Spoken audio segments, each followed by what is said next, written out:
ગુજરાતમાં સમાન નાગરિક સંહિતા સંદર્ભે યુસીસીની સમિતિના સભ્ય સીએલ મીનાની ઉપસ્થિતિમાં જિલ્લા કલેક્ટર કચેરી ભુજ ખાતે બેઠક યોજવામાં આવી હતી, જેમાં સમિતિ દ્વારા સમાજના વિવિધ સમુદાય વર્ગો, સામાજિક ધાર્મિક સંસ્થાના પ્રતિનિધિઓ, પ્રબુદ્ધ નાગરિકો પાસેથી સમાન નાગરિક સંહિતાના અમલીકરણના કયા મુદ્દાઓને સામેલ કરવા જોઈએ એ સંદર્ભમાં મૌખિક તથા લેખિત પ્રતિભાવો સૂચનો મેળવવામાં આવ્યા હતા।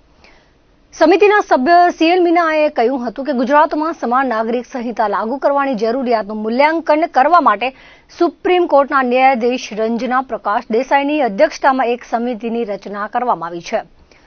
સમિતિના સભ્યો રાજ્યના તમામ જિલ્લાઓમાં જઈને યુસીસી અંગે રજૂઆતો સાંભળીને અભિપ્રાયો મેળવી રહ્યા છે। તેમણે ઉપસ્થિત સૌને યુસીસી વિશે વિગતવાર સમજણ આપી હતી, તેમજ તેના વિશે પ્રવર્તતી ગેરસમજ અંગે વિસ્તૃત વાત કરી હતી।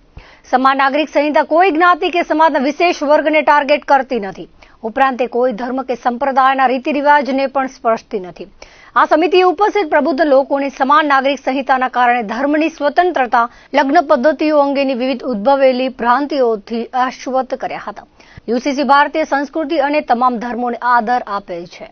વિવિધ ધર્મ સંપ્રદાયમાં જોવા મળતા રીતિ રિવાજોને પણ યુસીસી આદર આપે છે। આ તકે કચ્છ જિલ્લા પંચાયતના પ્રમુખ, ધારાસભ્ય, ભુજ નગરપાલિકા પ્રમુખ તેમજ અન્ય રાજકીય, સામાજિક, ધાર્મિક અગ્રણીઓ તેમજ વિવિધ સામાજિક સંસ્થાઓ, સમાજના વિવિધ વર્ગના પ્રતિનિધિઓએ અને પ્રબુદ્ધ નાગરિકોએ લગ્ન, છૂટાછેડા, ભરણ પોષણ, મિલકતના અધિકારો, ધર્મ આધારિત કૌટુંબિક કાયદાઓ, લિવ ઇન રિલેશનશીપમાં મહિલાઓના અધિકારો, નાણાકીય સહાય તેમજ વારસાના અધિકારોનું રક્ષણ જેવા વિષયો પર સમાન સિવિલ કોડ સમિતિ સમક્ષ પોતાના વિચારો રજૂ કર્યા હતા।